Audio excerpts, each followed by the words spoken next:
Time now for ABC4 News Sports with Dana Green. The NFL draft starts next Thursday right here on ABC4. Joe Burrow is going to be the first player taken. The last player drafted will be dubbed Mr. Irrelevant. And did you know Weber State is one of just 4 schools in the country to have 2 Mr. Irrelevants? We caught up with both of them, Tim Toon and Cam Quayle.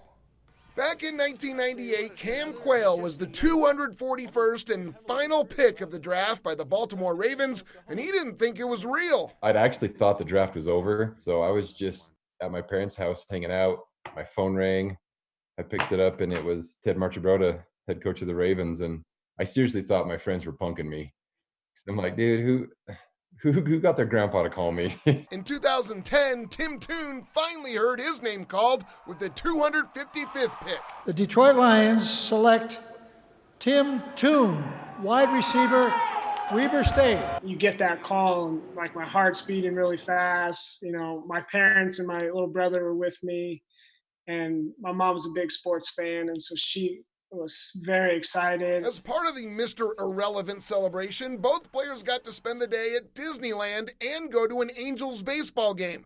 So yeah, it's much better to be the last pick than the second to last. In fact, they have a rookie symposium, and I went and found pick number 240 and just said, dude, you just should have been that much worse. You missed out on the best week ever. I mean, nobody remembers the first pick of the 98 draft anyway, right? Like, you say Peyton Manning and people go, who? Who's that guy? Right? Exactly. Both players still hear about their Mr. Irrelevant notoriety to this day. Toon, who still holds several Weber State receiving records, is an ICU nurse at a hospital in Arizona, while Quayle is a pediatric dentist in Pleasant View. I had a kid in the chair a few months ago, and he was wearing a Ravens jersey. And so I thought, okay, this kid, he knows his stuff. So I said, okay, if Peyton Manning was the first pick, who was the last pick? And you could tell he was thinking about it. And he's like, I don't know that one. And I just smiled and I said, it was me. And he looked at me, and I'll never forget, he looked at his mom, and then he looked at me, and then he just started smiling. Quayle and Toon have had contact over the years, and Toon has a theory as to why they both went into the medical profession. We got beat up a lot, and so we want to help other people take care of themselves, I guess.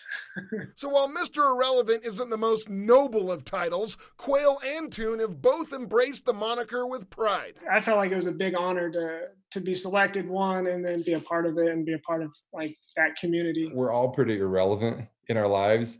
Sure, we're relevant to the people around us, but outside of our circle, we're all pretty irrelevant. And I love that just took something that was kind of funny, ran with it, made something big out of it. And yeah, I see no shame in being Mr. Irrelevant.